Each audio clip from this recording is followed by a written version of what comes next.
Kenapa kok ada ya orang tiba-tiba dilakukan penangkapan jam 11 malam, jam 11.30 malam, 7 polisi. Ibu Lisa ini seorang perempuan, dia juga bukan teroris yang harus dijemput oleh 7 polisi.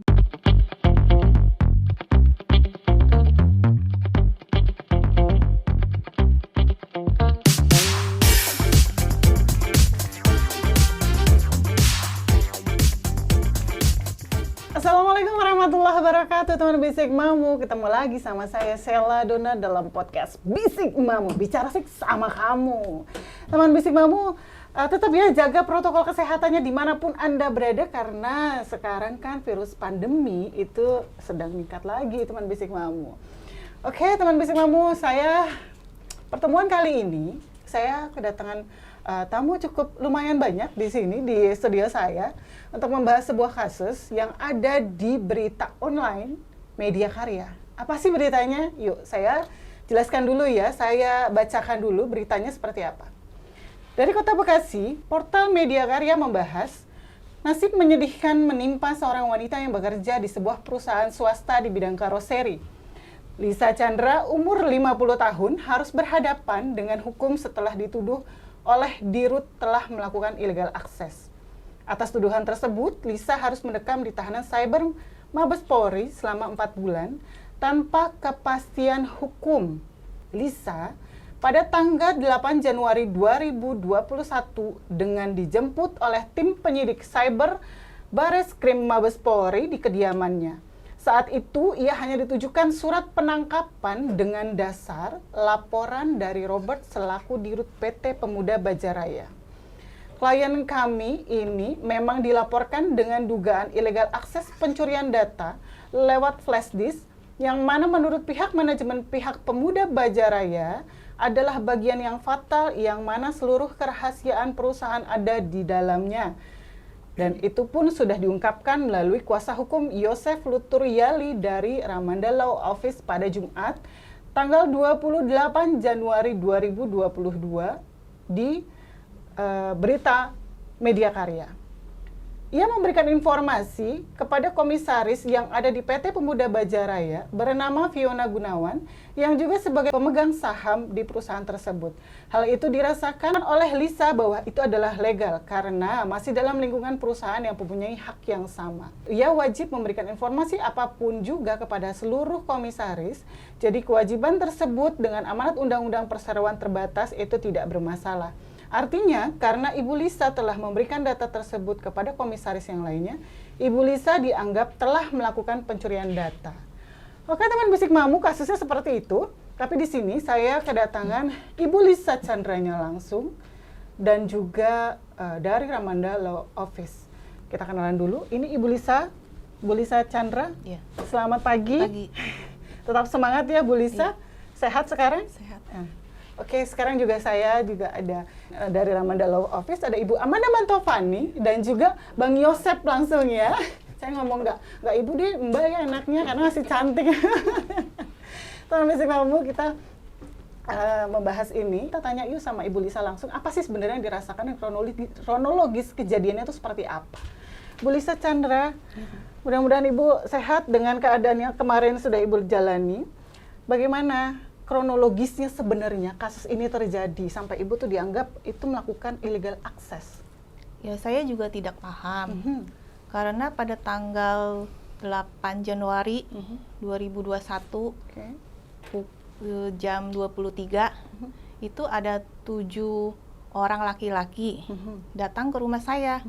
Mereka menyatakan diri sebagai penyidik dari Cyber Mabes Polri. Nah, mereka langsung masuk ke rumah saya dan memperlihatkan surat penangkapan yang pelapornya dari Robert Barlianso. Robert Barlianso itu adalah direktur utama di perusahaan saya bekerja, PT Pemuda Bajaraya.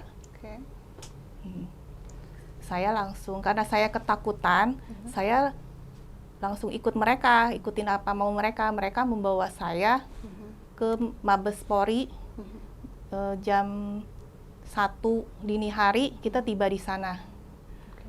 Lalu jam 3 Itu saya mulai di BAP tanpa didampingi oleh kuasa hukum. Waktu saya BAP itu, penyidik yang BAP saya itu bilang gini, Ibu, kita juga heran ya, Ibu dilaporkan tapi barang bukti itu cuma 1, dan itu pun diserahkan oleh direktur utama yang merupakan pelapor. Itu ya, saya juga tidak tahu katanya. Jadi kita hanya mengikuti perintah atasan. Dan saya juga setelah BAP selesai, saya dijanjikan akan pulang ke rumah. Saya tunggu sampai jam 4 sore. Saya dinyatakan akan ditahan di Mabes Polri itu. Oke. Jadi selama itu Ibu akhirnya ditahan? Saya langsung ditahan. Langsung ditahan. Oke, pada saat itu. tanpa bukti-bukti yang jelas, cuman hanya 1 itu saja. Iya, betul. Hanya 1 bukti itu mereka melaporkan saya. Oke. Bukti itu pun dari pihak pelapor yang menyerahkan ke mereka. Oke. Saya langsung ditahan di sana selama 20 hari pertama. Oke. Ya, setelah itu ada perpanjangan sampai 120 hari atau 4 bulan. 4 bulan ya? 4 bulan. Perpanjangan pertama tanggal berapa, Bu? Tanggal 15 Januari 2021. Ibu masuknya tanggal? 8 Januari ya. 2021. Ya. Lalu diperpanjang, dikeluarkan. Tanggal 8 saya ditangkap, tanggal 9 saya ditahan. Oke, 9 Januari ditahan. Lalu tanggal 15 diperpanjang untuk 40 hari ke depan. Menurut Ibu aneh nggak dengan keadaan itu, dengan surat perpanjangan itu? Ya, aneh sekali, karena baru 1 minggu. 1 minggu itu saya ditahan, mereka sudah mengeluarkan perpanjangan untuk 40 hari ke depan. Dan perpanjangan berikutnya itu saya sekitar 1 bulan sebelum habis, mereka sudah perpanjang lagi. Begitu seterusnya sampai 4 bulan. Menurut Ibu ada yang aneh nggak sih dengan keadaan Ibu ditangkap itu sebelumnya? Ibu sebenarnya tahu nggak ini kasus ini Ibu mau ditangkap gitu? Ada kasus apa sebenarnya? Ya, saya tidak tahu. Tapi yang saya tahu hanya 2 bos saya itu, yaitu Direktur Utama dan Komisaris Utama, Bapak Robert Barlianso dan Ibu Yuli Yuliandi, itu dilaporkan oleh para komisaris. Dilaporkan dengan dugaan penggelapan dalam jabatan, penggelapan uang perusahaan, dan pemalsuan surat. Dan mereka sudah ditetapkan sebagai tersangka pada saat itu. Lalu Ibu ditangkap dengan laporan? Saya dilaporkan dengan laporan illegal access. Oleh pelapor itu direktur saya, bos saya. Yang sudah artinya dia sudah jadi tersangka. Sudah jadi tersangka tapi bisa melaporkan gitu ya? Iya. Tapi proses tersangkanya dia bagaimana, Bu? Tersangkanya dia sampai saat ini tidak ada kejelasan. Tidak ada kejelasan. Ya. Akhirnya tertutup saja begitu ya? Ya, Tiba-tiba betul. Ibu dipanggil sebagai? Sebelumnya saya sebagai saksi. Ibu dipanggil ketika dalam kasusnya Pak Robert ini, Ibu dipanggil sebagai saksi? Ya, sebagai saksi. Lalu Ibu sangka ketika ditangkap itu, Ibu ditangkap untuk sebagai saksi gitu? Ketika saya ditangkap, saya langsung sebagai tersangka. Tapi rasanya itu mungkin ketika Ibu Ibu menduga rasanya saat itu Ibu sebagai saksi, sebelumnya kan Ibu menjadi saksi. Saya saksi di kasus Pidumnya si Bapak Robert ini. Tiba-tiba Ibu ditangkap, ya kan? Mungkin ada nggak rasanya itu Ibu aneh nggak? Maksudnya karena itu kan sebenarnya dari perusahaan itu sedang ada masalah ya dengan Pidumnya Bapak Robert. Tiba-tiba Ibu ditangkap. Tangkapnya pun dari Bapak Robert kan seperti itu ya? Dia malah yang melaporkan saya, sedangkan saya kan bekerja di perusahaan dia, PT Pemuda Bajaraya, dari tahun 1996, 1 September 1996, sebagai accounting and finance. Ya, saya menyusun dan menyajikan laporan keuangan perusahaan. Itu di situ saya rasa memang aneh, ada keanehan di kasus saya ini. Karena selama penahanan itu ada intervensi nggak di dalamnya, Bu? Tidak ada intervensi. Intervensi tidak ada ya? Baik-baik saja dalam penahanannya? Baik, karena saya juga tidak dapat berkomunikasi dengan orang-orang luar. Oke, yang menurut Ibu yang harusnya ada kuasa hukum yang datang gitu, Iya. bisa berkomunikasi nggak? Tidak ada. Tidak ada komunikasi sama sekali dengan kuasa hukumnya? Tidak ada sama sekali. Oke, lah bagaimana bisa Ibu melakukan proses ini jika tidak ada komunikasi dengan kuasa hukum? Bagaimana proses Ibu ketemu kuasa hukum Ibu ini? Saya ketemu kuasa hukum hanya pada saat mereka menandatangani surat kuasa saja. Itu pun oleh penyidik, diantar penyidik. Oke, kuasa hukumnya diberikan sama siapa, Bu? Boleh saya tahu? Para komisaris. Para komisaris yang Ya. memberikan kuasa hukum kepada Bu Kepada saya. Lisa Chandra. Oh iya, oke. Lalu seharusnya kan kalau dalam kuasa hukum harusnya dikeluarkan dengan lebih cepat ya. Iya. Apalagi ya dari komisaris, dari perusahaan kan gitu ya, harusnya ya. Ya saya Berharapnya mendengar, seperti itu nggak ya. sih? Tapi mereka mungkin banyak kendala ya. Oke. Banyak kendala. Jadi tetap saya menunggu saja proses itu berjalan. Oke. Dan saya juga kan tidak bisa berbuat apa-apa. Oke. Ibu diberikan kuasa hukum ini, berapa banyak kuasa hukum dari komisaris, diberikan berapa banyak kuasa hukum dari komisaris? Terakhir itu kuasa hukum keempat. Berarti ada 4 kuasa hukum ya? Iya. Oke, 4. artinya di sini kalau kita lihat di sini ada Ramanda Law Office dari Bu Amanda sendiri dan Bapak Yosep ya kan, Bang Yosep ini berarti ini adalah kuasa hukum keempat ya, Bang Amanda dan Bang Yosep ya. Betul. Nah, sekarang saya tanya deh, Ibu terima kasih ya, kronologisnya sudah dijelaskan, mungkin teman Bisik Mamu sudah paham sedikit kronologisnya, tapi kita pengen lebih banyak lagi pemahamannya untuk mungkin lebih dipahami oleh ahli hukumnya teman Bisik Mamu. Di sini ada Bang Yosep, mungkin Bang Yosep bisa jelaskan dengan prosedur ini, penangkapan ini, dan kasus ini seperti apa sebenarnya menurut Bang Yosep? Baik, terima kasih. Tadi sudah disampaikan panjang lebar oleh Ibu Lisa Chandra terkait dengan penangkapan terhadap Ibu Lisa di rumahnya.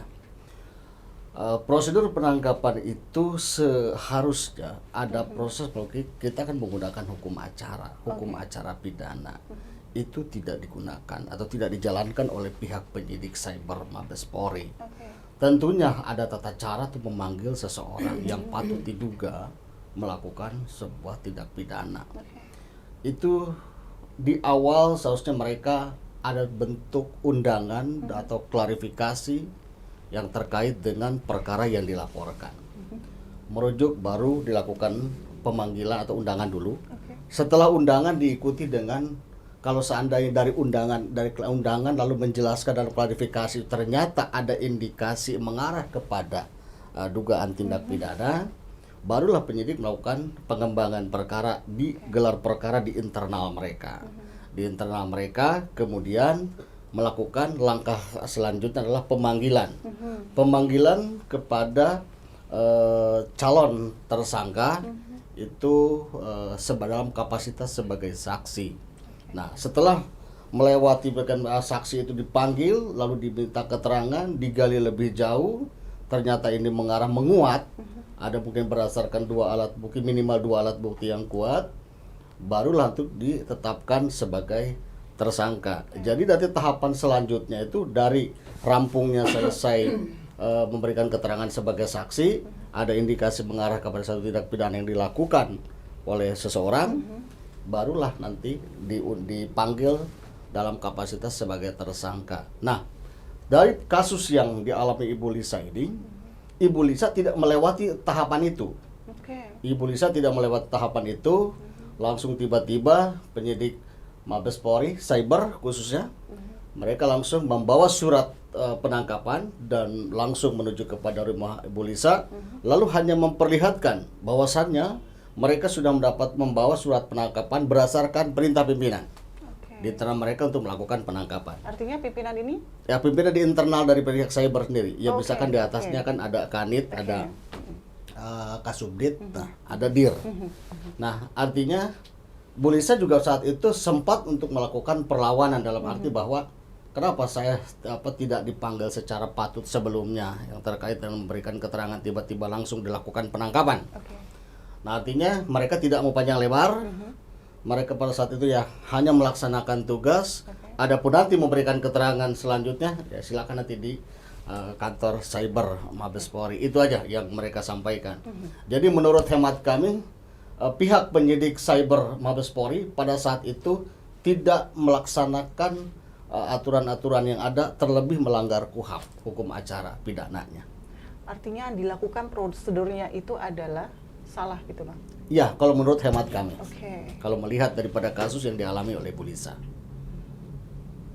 Oke, unik sih teman Bisik Mamu. Ternyata prosedurnya tidak sesuai dengan KUHP gitu ya, Bang ya. Hukum Dan acaranya. Hukum acara ya. Hukum Hukum KUHAP. acaranya, KUHAP-nya ini tidak sesuai teman Bisik Mamu. Lalu saya tanya, Bang, ini dengan kejadian seperti ini kan tadi ada sebenarnya sebelumnya kasusnya kan ada seorang Bapak Robert ini kan sudah menjadi tersangka. Apakah seorang tersangka boleh melaporkan seorang Ibu Lisa? Jadi dia dengan status tersangkanya itu bisa melaporkan karyawannya. Sebenarnya dalam hukum tuh bisa nggak sih seperti itu? Ya, perlu kami juga luruskan juga sedikit bahwa pada saat Robert Barlian Shaw dalam kapasitasnya selaku Direktur Utama PT Pemuda Bajaraya memang dilaporkan terlebih dahulu sebelum Ibu Lisa dilaporkan. Jadi mereka dilaporkan oleh 3 komisaris dari 5 komisaris pemegang saham. Ada pemegang saham itu terdiri 5 orang. Jadi dari semua unsur keluarga yang tadi mungkin disampaikan oleh Ibu Lisa, yang pertama adalah komisaris utamanya adalah Ibu Yuli Indriani, lalu dengan direktur utamanya Robert Barlian Shaw, karena mereka itu dianggap sebagai pemilik saham terbesar. Jadi mereka menempati posisi yang strategis. Nah, sementara yang tiga komisaris yang terdiri dari Fiona Gunawan, Muagraha Gunawan, dan Gunawan Iskandar, mereka komisaris diam. Nah, pada saat itu jadi yang 3 orang ini, komisaris yang 3 orang ini, yang pada saat itu mereka melapor ya, mereka melapor terlebih dahulu di Dirtipidum Mabes Polri.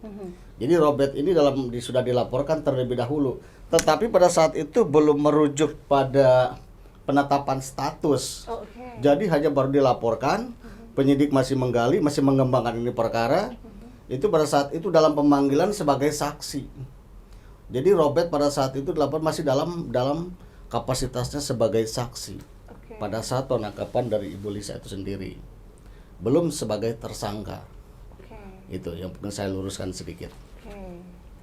Lalu apalagi Bang, yang apa kejanggalan yang menurut Abang ini? Oh, saya nanya Bu Amanda deh. Apa menurut Mbak Amanda ini kejanggalan apa yang ada dalam kasus ini sebenarnya? Ya, terima kasih Mbak Salah. Terkait kasus klien kami ini dilihat dari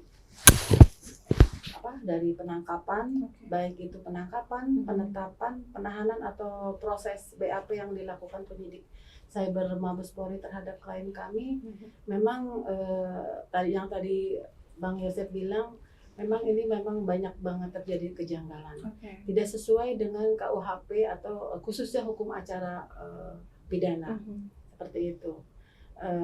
Dan sebenarnya kami sendiri memang mungkin tidak harus dengan orang ahli hukum, secara orang-orang umum juga jika melihat kasusnya Ibu Lisa ini pasti akan tanda tanya besar di dalam hatinya gitu kan. Kenapa kok ada ya orang tiba-tiba dilakukan penangkapan jam 11 malam, jam 11.30 malam, 7 polisi. Ibu Lisa ini seorang perempuan, dia juga bukan teroris yang harus dijemput oleh 7 polisi malam-malam, dan ini saya lihat terkesan terburu-buru. Dan saya meyakini kasus ini sangat dipaksakan, seperti itu menurut saya. Bu Lisa, saya mau tanya, apa menurut Mbak Amanda ini memang kasus ini dipaksakan? Menurut Bu Lisa gimana? Sudah jelas sepertinya dipaksakan. Apa yang rasa dipaksakan, paling dipaksakan itu seperti apa? Karena tiba-tiba saja ada penangkapan begitu. Harusnya kan saya dikasih surat pemanggilan dulu. Dan saya juga tidak paham kenapa saya dilaporkan atas dugaan illegal akses yang tidak pernah saya lakukan. Unik sih teman Bisik Mamu, karena memang ternyata unpredictable ya, namanya hukum itu kita nggak paham gitu loh sebenarnya alurnya bagaimana, kok tiba-tiba surat-suratnya juga dan pemanggilannya juga terkesan aneh gitu loh teman Bisik Mamu, dan panggilannya itu setengah malam seperti seorang teroris kalau kata Mbak Amanda. Nah, Bang Yosep, saya tanya, dengan kasus hukum yang seperti ini, sebenarnya apa yang membuat seorang Bang Yosep dan Mbak Amanda ini dari Ramanda Law Office ini ingin menangani kasus ini tuh apa sebenarnya? Ya, yang pertama dari tim Ramanda Law Office ini melihat bahwa Ibu Lisa ini sudah berapa kali ganti lawyer ya. Oke. Artinya lawyer pun juga tidak satu orang, mereka juga bicara tim. Oke. Dan yang sebelumnya sudah melakukan upaya, ada pun juga yang tidak melakukan upaya, yaitu kan kita serahkan pada mereka ya, karena mungkin mereka melaksanakan itu kan kita tidak bisa intervensi. Nah, dari pas menguasakan kepada Ramanda Law Office, kami di sini di tim itu mempunyai satu komitmen yang sama. Dalam arti bahwa memang ini jadi orientasi kami setiap penanganan perkara itu. Jadi kami tidak berhitung bicara komersil dan sebagainya. Yang jelas bahwa ini perlu dibantu. Melihat dari perkara yang dihadapi oleh Ibu Lisa ini, kami duduk bersama tim Ramanda mengambil satu sikap tegas pada saat itu. Ayo kita bela. Ada bentuk kezoliman di sini nggak sih? Iya, kami melihat ini karena begini. Kalau bidikannya sebenarnya bukan untuk Ibu Lisa. Bidikan. Ya, jadi memang sasaran bidiknya itu bukan kepada Ibu Lisa tapi kepada 3 komisaris. 3 komisaris yang mana ada hal-hal yang mungkin tidak dimengerti di antara mereka. Mungkin kami tidak tahu oleh internal mereka. Yang jelas, namun mereka tidak mempunyai dasar yang kuat untuk melaporkan secara langsung. Jadi mereka minta tolong kepada Ibu Lisa. Nah, pada saat waktu mereka meminta data untuk jadi bahan laporan di unit Tipidum, itu dari Ibu Lisa. Jadi yang dipermasalahkan itu ya yang disebut illegal access menurut mereka adalah suatu pemindahan data perusahaan yang dimasukkan lewat flash disk. Nah itu, nah itu yang mereka tidak terima dari Robert Barliansau dan Yuli Yuliani tidak menerima itu.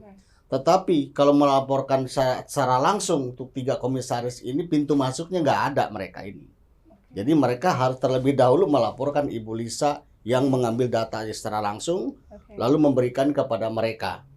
Nah, di sini yang harus kita garis bawahi bahwa Ibu Lisa ini dia tidak melanggar satu undang-undang ITE ya, yang seperti yang dipersangkakan oleh pihak penyidik Cyber Mabes Polri. Karena apa? Karena dia tidak menyebarluaskan kepada kepada publik. Karena ini untuk kepentingan laporan bahwa ada dugaan indikasi penyimpangan laporan keuangan yang selama ini juga dari 3 komisaris ini menunggu laporan keuangan itu yang tidak jelas ya, yang dijalankan oleh Robert Barliansau dan Yuli Yuliani. Itu ya, jadi mereka pada saat itu jadi kesal mungkin di antara mereka. Akhirnya mereka melaporkan Ibu Lisa sebagai pintu masuk utama. Nah, setelah Ibu Lisa dilakukan pemeriksaan, barulah terjadi pengembangan perkara. Sampai kepada mereka dilakukan pemeriksaan satu persatu. Padahal Ibu Lisa tidak bersalah gitu ya Bu ya, karena memang Ibu Lisa punya kesempatan juga dan amanah juga sudah dijalankan juga sebagai seorang karyawan ya untuk meminta, karena dari komisaris kan yang meminta datanya itu. Bukan saya ngambil, itu memang kerjaan saya. Ya, yang menyusun laporan keuangan itu. Jadi memang di flash disk itu semuanya kerjaan saya. Iya, memang kerjaan Bu Lisa dan sudah diwajarkan sekali ketika komisaris meminta datanya itu sama Bu Lisa kan, seperti itu ya. Dan Ibu tidak menyebarluaskan data ini kan? Benar? Tidak, karena juga tidak ada gunanya untuk pihak luar. Tidak ada gunanya juga untuk pihak luar dan memang hanya dibutuhkan untuk komisaris. Dan harusnya tidak bermasalah di sini gitu ya Bu Lisa. Bu Lisa, saya mau tanya, dengan kejadian seperti ini ada nggak kerugian apa yang Ibu rasakan selama kejadian ini? Kan kalau ini dalam proses 4 bulan dan mungkin dalam proses sekarang sudah sampai 1 tahun ya lamanya ya. Dari 8 Januari Ibu ditangkap, 9 Januari Ibu ditahan hingga 8 Mei ya 2021. Apa yang kerugian apa yang Ibu rasakan? Ya banyak ya, kerugian material, kerugian imaterial. psikis saya juga terganggu, Oke. psikis keluarga. Keluarga juga sampai sekarang juga kita masih merasa ketakutan Oke. kalau ada mobil atau kendaraan apapun bentuknya itu di depan rumah saya. Karena 2 minggu setelah saya keluar itu, Oke. saya masih didatangi oleh penyidik dan mereka menyerahkan surat pemanggilan saya sebagai saksi untuk salah satu komisaris yang ditahan. Oh, oke. Dan itu juga tidak berlanjut. Lucu Bang, ini gimana maksudnya? Kok ada komisaris yang ditahan? Bagaimana ceritanya Pak perpanjangan proses itu? Artinya tadi yang sudah saya sampaikan bahwa pintu masuk itu kan Ibu Lisa. Oke. Ibu Lisa dilaporkan terlebih dahulu karena dianggap telah mencuri data-data perusahaan yang berupa flash disk tersebut. Nah, artinya penyidik juga mempunyai satu kewenangan untuk mengembangkan perkara. Jadi perkara yang dilaporkan dikembangkan lah. Ini ada karena menurut penyidik juga atau menurut kami juga memang pasti penyidik akan melakukan pengembangan itu karena tidak sendiri. Ibu Lisa kan sudah katakan bahwa dia tidak punya kepentingan di sini. Yang jelas bahwa dia mengambil data tersebut, dia berikan kepada 3 komisaris ini, itu sudah tepat. Sudah tepat. Nah, artinya dari penyidik ini mengembangkan perkara ini karena ada yang meminta, ya kan? Ada persoalan, ada yang meminta kepada Ibu Lisa, ya salah satu komisaris ini ada yang meminta, tapi tiga-tiganya yang melakukan mau yang meminta pada saat itu, tapi yang dikedepankan satu, yaitu Ibu Fiona. Nah, Ibu Fiona yang meminta secara langsung. Jadi, nah Ibu Lisa mau melakukan itu karena komisaris yang meminta. Nah kan itu. Nah komisaris yang meminta makanya dia berikan. Nah dengan diberikannya data itu sebagai bahan untuk laporan di unit Pidum, di Pidum Mabespori. Nah itulah makanya mereka dari dasar itunya melakukan pengembangan dari perkara yang Ibu Lisa, dari nomor LP Ibu Lisa ini. Oh ternyata patut diduga ada tersangka lain. Nah begitu. Ya kebetulan itu di bidik salah satunya adalah Ibu Fiona yang salah satu komisaris diam. Komisaris diam itu ya. Akhirnya Bu Fiona masuk ke dalam. Sempat ditahan Ibu. Sempat ditahan ya. Berapa lama kalau Ibu Fiona ditahan? 2 bulan. 2 bulanan ya kurang lebih. 2 bulan. Kuasa hukumnya Bu Ramanda juga? Dari Ramanda juga? Ya. Dikeluarkan dari Ramanda juga? Enggak. Atau Jadi bagaimana prosesnya?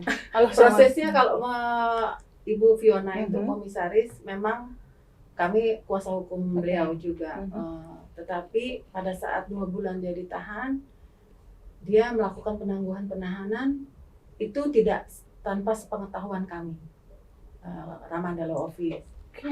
Jadi itu di luar dari kami. Tiba-tiba dia Fiona keluar, saya hanya mendengar kabar dia keluar dan melakukan penangguhan penahanan. Ini saya juga mau lari lagi cerita yang mengenai Ibu Lisa. Saat Ramanda jadi kuasa hukumnya Ibu Lisa, itu seminggu, kalau nggak salah seminggu atau berapa hari sebelum Ibu Lisa dikeluarkan demi hukum, itu saya dipanggil. Dipanggil oleh penyidik, yang dimana penyidik itu meminta kepada saya untuk melakukan penangguhan penahanan 2 hari sebelum Bu Lisa keluar. Nah, saya menolak. Saya menolak dengan alasan bahwa 2 hari lagi Bu Lisa keluar. Jadi saya rasa saya nggak perlu lagi melakukan penangguhan penahanan untuk Ibu Lisa. Dan kejadian janggal lagi terjadi pada saat hari memang di mana Ibu Lisa harus keluar malam itu. 30 menit sebelum dikeluarkan, Ibu Lisa di BAP lagi sama penyidik cyber yang didampingi oleh saya di dalam. Untuk tim-tim saya yang lain ada di luar. Nah, untuk pertanyaan-pertanyaan yang sebenarnya saya rasa penyidik itu melakukan penggiringan terhadap Ibu Lisa mengenai pengakuan Bu Lisa. Akhirnya kami kuasa hukum menolak BAP yang dilakukan oleh kita, menandatangani penolakan tersebut seperti itu. Dan seminggu kurang lebih seminggu atau 2 minggu tanggal 25 Bu Lisa dikeluarkan tanggal 8, keluar demi hukum karena tidak cukup adanya bukti. Oke. Lalu tanggal 25 Mei Ibu Lisa itu justru diminta untuk menjadi saksi. Saksi terhadap Fiona. Oke. Saksi yang dimana adalah LP Ibu Lisa sendiri gitu. Oke. Jadi LP Ibu Lisa yang dilaporkan Robert, lalu dia ditahan dan Bu Lisa sendiri keluar, sudah keluar demi hukum, tetapi Bu Lisa akhirnya menjadi saksi di LP dia sendiri. Ya seperti itu. Saya rasa kejanggalan-kejanggalan yang memang dilakukan oleh penyidik yang sudah tidak sesuai dengan KUHP atau KUHAP, khususnya KUHAP ya, hukum acara pidana. Kalau dari perusahaan sendiri ada upaya perdamaian nggak sih, Mbak? Kalau dari sebenarnya memang kasus ini kan berawal dari perselisihan pihak dari Robert dan Yuli dan pihak komisaris yang 3 yang tidak aktif itu. Karena adanya perselisihan mengenai apa ya, pembagian. Lalu akhirnya untuk apa ya, untuk menguatkan alibi mereka atau upaya hukum mereka, akhirnya mereka menyeret Lisa sebagai saksi. Sebenarnya pada saat itu Lisa sudah beberapa kali dimintai keterangan sebagai saksi oleh komisaris. Lisa tidak mau. Kenapa? Karena Lisa takut. Lalu komisaris bilang, Lisa tidak usah takut, saya komisaris kita ini menjamin tidak akan pernah terjadi apa-apa sama kamu. Seperti itu. Tapi Lisa tetap tidak mau. Sampai akhirnya tiba-tiba komisaris itu langsung datang ke rumah Ibu Lisa tanpa pemberitahuan sebelumnya. Komisaris, kuasa hukumnya komisaris, juga penyidik itu langsung Lisa tuh di BAP di rumahnya. Istilahnya tiba-tiba. Lisa awalnya tidak mau. Lalu komisaris dan penyidik bilang, kalau kamu tidak mau bersaksi atau dimintai keterangan, artinya kamu sudah menutupi penggelapan dana yang dilakukan oleh bos kamu. Artinya kamu turut serta di sini. Akhirnya ya Lisa mau di BAP dengan jaminan dari komisaris. Sampai akhirnya terjadi penangkapan itu. Yang Ibu Lisa sendiri kaget. Kata Bu Lisa bilang sama saya, cerita, Bu Amanda, saya sebenarnya kaget waktu pertama saya didatangi sama, kok tiba-tiba ada 7 orang laki-laki, terus dia mengaku orang cyber, lalu saya dipaksa untuk ikut, juga ada HP saya juga diambil gitu sama mereka gitu kan. Saya pikir waktu mereka datang ini saya diminta untuk menjadi saksi lagi di Pidum. Ternyata tidak. Ternyata ini adalah penangkapan diri saya sendiri karena saya dilaporkan seperti itu. Bu Lisa, ada intervensi perdamaian nggak yang dilakukan dari para yang memasuki Ibu Lisa ke dalam penjara, baik komisaris atau ada maaf saya luruskan. Maksudnya ada intervensi dari dari komisaris sama Robert bahwa Lisa harus ikut damai atau bagaimana? Oh iya, itu bagaimana? Ada. Perdamaiannya dalam bentuk apa? Dalam bentuk tanda tangan surat perdamaian. Tapi itu saya tidak tanda tangan. Tidak tanda tangan. Kenapa Ibu Lisa tidak tanda tangan? Ya karena saya sudah merasa dirugikan. Saya sudah ditahan 4 bulan. Jadi perdamaian itu hanya untuk kepentingan mereka. Mereka perselisihan antara mereka. Dan saya memang tidak dilibatkan di dalam perdamaian itu. Jadi kenapa saya harus ikut tanda tangan? Bu Lisa, boleh saya nanya sesuatu yang agak sensitif? Selama dalam penahanan, Ibu Lisa mendapatkan salary nggak atau gaji selama dalam penahanan itu? Oh, tidak ada. Semenjak 1 Oktober 2020, itu sudah tidak ada lagi. Tidak ada gaji? Tidak ada. Dan pesangon-pesangonnya diterima atau tidak selama tidak 24 ada. Jadi saya masih digantung sampai sekarang. Digantung sampai sekarang? Karena mereka juga tidak memberikan surat referensi untuk pemberhentian kerja saya. Tidak ada, pokoknya tidak ada kabar apapun. Tapi Bu Lisa sudah memberikan surat keterangan bahwasannya Ibu Lisa keluar dari perusahaan itu? Iya, tanggal 1 Oktober itu. Karena saya diintimidasi mereka, oke. mereka sekeluarga, Robert Berlian dan keluarganya berempat Oke. itu. Mhm. Sebelumnya mereka mengintimidasi saya untuk menandatangani surat pengunduran diri yang intinya saya mencuri data perusahaan, Mhm. tapi itu tidak mau saya tanda tangan. Oke. Sekarang saya mau tanya, atau mungkin gini deh, Bu Lisa, tolong jelaskan bentuk keadilan apa sih sebenarnya yang Bu Lisa pengenin sebenarnya dengan kasus Bu Lisa yang illegal akses tapi ternyata tidak bermasalah sebenarnya gitu loh. Ya saya ingin kepada Bapak Jokowi, Mhm. kepada Bapak Kapolri, saya mohon bantu saya dalam kasus ini. Saya mohon keadilan Mhm. dan kebenaran itu terungkap. Karena selama ini status hukum saya juga belum jelas. Saya gangguan psikis saya masih terganggu. Saya juga kehilangan mata pencaharian. Dan mohon untuk para penyidik diproses semuanya yang terlibat di dalam kasus saya ini, Oke. terutama penyidik cyber Mabes Polri. Mungkin diminta untuk haknya dari perusahaan seperti apa? Untuk perusahaan mohon dibayarkan hak-hak saya selama saya bekerja dari tahun 1996 sampai 2020 lah. Tolong dibayarkan sesuai dengan gaji yang saya terima, bukan hanya yang dilaporkan di PPh 21 dan BPJS, tetapi gaji real yang saya terima setiap bulan. Semoga tidak ada Lisa-Lisa lain teman Bisik Mamu di sini ya. Waduh, saya sedih sih sebenarnya dengan kejadian seperti ini, kasus ini. Saya harap harapan dari Ibu Lisa ini bisa tercapai. Dan ada lagi nggak Bu Amanda yang mau ditambahkan atau Ya, Mas? baik.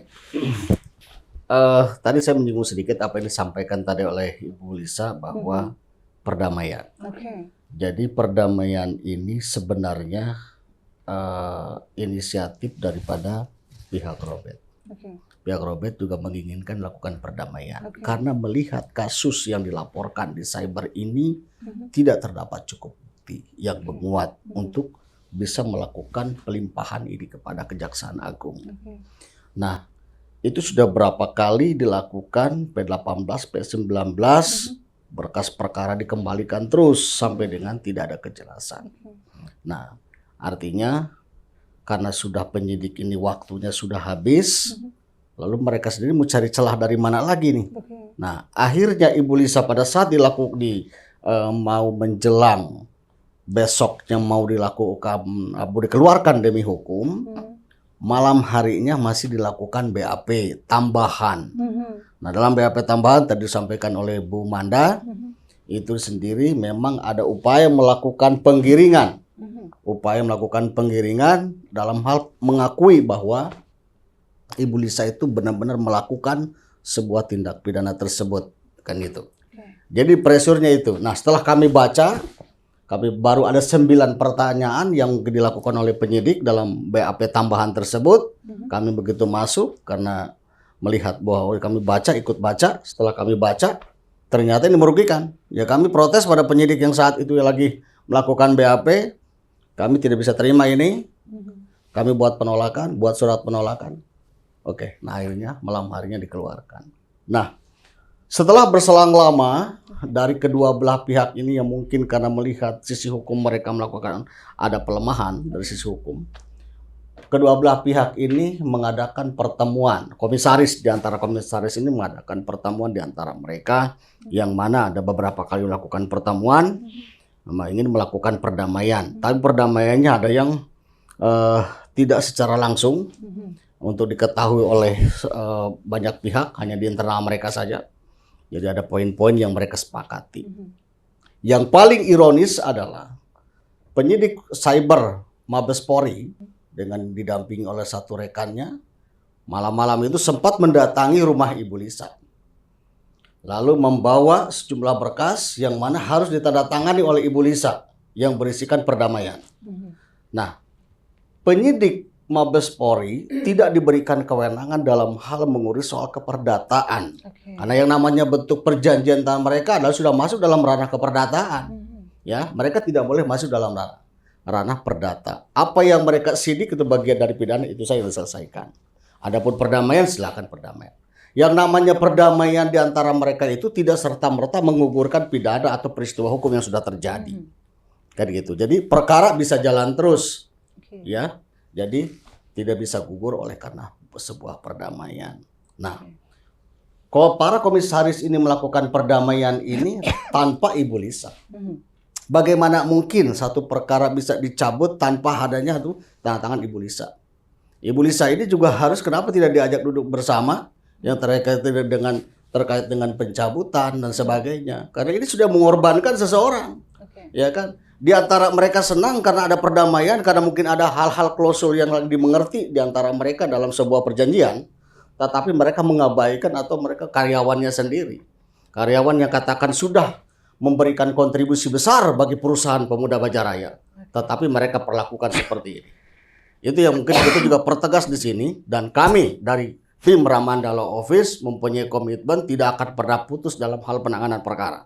Kami tetap akan tindak lanjut sampai dengan tuntas. Itu adalah komitmen kami di Ramandala Office. Sampai tuntas, sampai Ibu Lisa mendapatkan hak-haknya. Kalau yang dari sisi keperdataannya adalah sisi ketenaga kerjaannya, itu sekarang lagi bergulir. Nah, saat ini dari pidana yang sedang berlangsung ini, juga kami akan tetap meminta pertanggungjawaban pihak-pihak yang turut pada saat itu juga melakukan hal-hal dan tidak menjalankan KUHP secara baik dan benar. Mungkin nggak, Bang, negara juga mengganti rugi karena dalam penahanan Bu Lisa ini tidak bersalah? Ya. Bagaimana? Dalam hal ganti rugi ini kan Ibu Lisa pada saat 120 hari dilakukan penahanan ini, Ibu Lisa juga menggunakan hak hukumnya untuk melaporkan Robert Bardiansyah di Polda Metro Jaya. Tim Ramandala Office juga sebagai lawyernya. Saat itu melaporkan dengan dugaan memberikan keterangan palsu. Nah, dengan keterangan palsu, dan saat ini lagi bergulir, disposisinya turun ke Polres Jakarta Selatan, dan penyidik Jakarta Selatan lagi melakukan proses penyidikan berjalan, tinggal mungkin sudah dilakukan pemanggilan para saksi, tinggal merujuk sekarang kepada pihak terlapor, yaitu kami kembalikan kepada pihak penyidik, dan kami juga saat ini lagi monitor sampai di mana langkah-langkah atau upaya-upaya sudah dilakukan oleh penyidik Polres Jakarta Selatan dalam hal penanganan perkara yang dilakukan Ibu Lisa. Itu mungkin demikian. Ada yang mau ditambahkan, Mbak Amanda? Ya, mungkin tadi lupa bahwa dari awal yang tadi saya bilang awal ke penangkapan Ibu Lisa, baik penangkapan, penetapan, penahanan juga BAP Bu Lisa, sampai akhirnya Bu Lisa itu ditahan 120 hari, artinya 4 bulan lamanya. Lalu akhirnya Ibu Lisa keluar demi hukum karena tidak cukup adanya bukti, dan akhirnya Ibu Lisa juga akhirnya dikeluarkannya itu SP3. SP3 itu juga sudah sudah keluar. Artinya penyidik terlalu terburu-buru. Terlalu terburu-buru dan memaksakan untuk kasus Ibu Lisa ini, dan akhirnya penyidik juga yang harus mengeluarkan SP3 itu kepada Bu Lisa, seperti itu, Mbak. Ya. Saya mungkin ada penambahan sedikit, melanjutkan apa yang disampaikan oleh Bu Manda. Syarat daripada SP3 itu adalah satu, para pihak berperkara meninggal dunia. Lalu yang kedua adalah perkara yang ditangani adalah bukan merupakan sebuah tindak pidana. Lalu ketiganya adalah tidak terdapat cukup bukti yang menguat untuk dilanjutkan. Jadi SP3-nya yang dikeluarkan oleh pihak Mabes Polri cacat hukum. Karena tidak mungkin SP3 dikeluarkan dengan dasar perdamaian. Itu tidak ada. Ya kan? Jadi aturan di kita tidak mengatur itu. Nah, itu aja. Proses berjalan ya. Proses berjalan. Itu. Bu Lisa, coba Bu Lisa berikan satu statement lagi. Apa yang Bu Lisa inginkan diulang lagi dengan pembahasan yang tadi? Silahkan Bu Lisa. Ya, saya berharap keadilan untuk Bapak Presiden. Mohon didengar kasus saya, Bapak Kapolri. Mohon bantu saya agar saya dapat keadilan. Karena gangguan psikis saya masih ada sampai sekarang. Mohon bantu saya. Mohon diproses para penyidik dan semua yang terlibat dalam kasus saya ini. Itu yang dapat saya sampaikan. Baik teman Bisik Mamu, saya merinding dengernya karena agak beku mendengar ucapan dari Ibu Lisa barusan yang tertatah-tatah itu. Allah. Semoga teman Bisik Mamu pembahasan ini memberikan inspirasi dan memberikan edukasi ya buat teman Bisik Mamu semua. Tolonglah jangan zolim kepada siapapun, ya. Di sini kita menginginkan keadilan, di mana apa yang kita perbuat itu sebenarnya untuk diri kita sendiri. Ketika kita melakukan kezoliman, itu pun akan berbalik ke diri kita sendiri. Teman Bisik Mamu, pembahasan saya sekian dulu. Terima kasih Bu Amanda. Sama-sama, Mbak, sama-sama. Bang Yosep dan terima kasih juga Bu Lisa. Semoga hak-haknya diterima, keadilan diterima, dan semua mendengar keinginan keluh kesah Bu Lisa di sini, karena Bu Lisa di sini tidak bersalah, teman Bisik Mamu. Kita menganggap itu tidak bersalah karena dengan dokumen-dokumen yang ada di sini pun saya analisa ini kejanggalannya banyak sekali, teman Bisik Mamu. Teman Bisik Mamu, sekian dulu ya pembahasan saya hari ini. Terima kasih. Tetap ya ambil yang positif dari kami dan buang segala yang negatif dari kami. Terima kasih. Wassalamualaikum warahmatullahi wabarakatuh.